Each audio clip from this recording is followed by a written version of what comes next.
Es geht ganz schnell.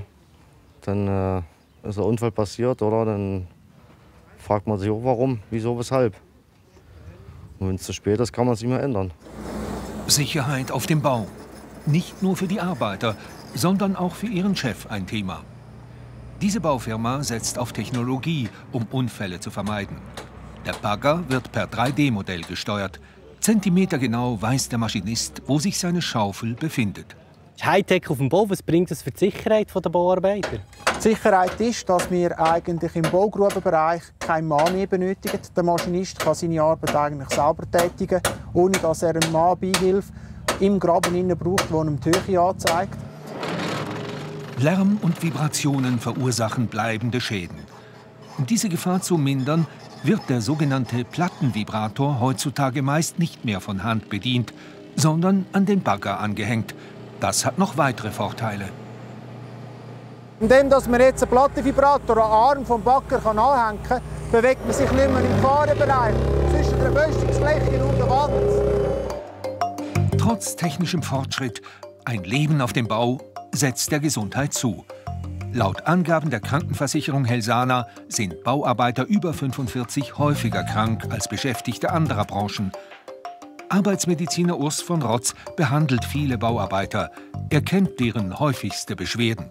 Die häufigsten Beschwerden sind Muskel-Skeletterkrankungen. Man sieht zum Beispiel auf dem Röntgenbild degenerative Veränderung im Lendenwirbelbereich, eben mit Schmerzen in diesem Bereich mit einer Funktionseinschränkung. Weitere Erkrankungen, die regelmäßig vorkommen, sind Lungenerkrankungen durch die Staubbelastung, Belastung durch Dämpfe aus dem Arbeitsstoff. Dazu kommen die Unfälle. Noch heute verunfallt laut SUVA jährlich jeder 6. Bauarbeiter. Zwar verunfallen die 20- bis 29-jährigen Bauarbeiter am häufigsten. In den letzten 10 Jahren waren es 76.000.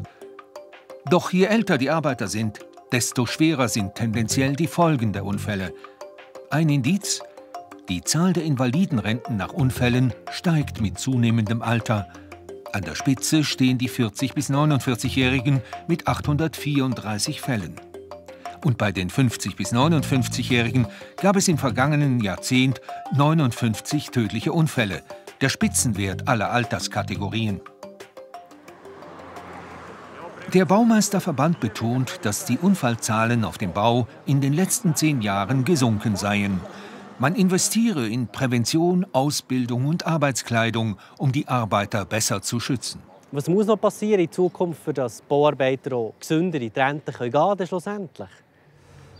Wichtig ist, dass man auf die Eigenverantwortung auch setzt von den Bauarbeitern, dass sie auch zusammen vor Ort auf der Baustelle mit dem Polier, mit dem Vorarbeiter schauen, was für notwendige Massnahmen ergriffen werden müssen. Und dann sind sie nachher von mir aus gesehen die besten Leute, die können entscheiden können, wie man die Gesundheit der Bauarbeiter fördern kann. Es gibt ganz eine klare Verantwortung vom Arbeitgeber. Wir haben einen Haufen Risikofaktoren, eben physikalische, chemische und so weiter, die durch die Arbeit bedingt sind. Dort ist ganz klar der Arbeitgeber verantwortlich, zum Gesundheitsschutz beizutragen.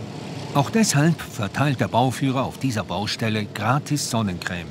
Außerdem sind hier T-Shirts und lange Hosen Pflicht.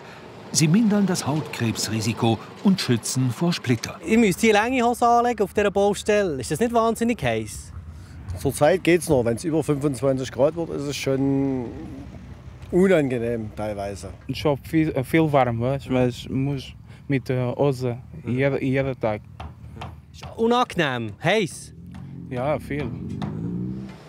Ein Leben auf dem Bau, trotz Prävention und technischem Fortschritt. Gesund ist das langfristig nicht.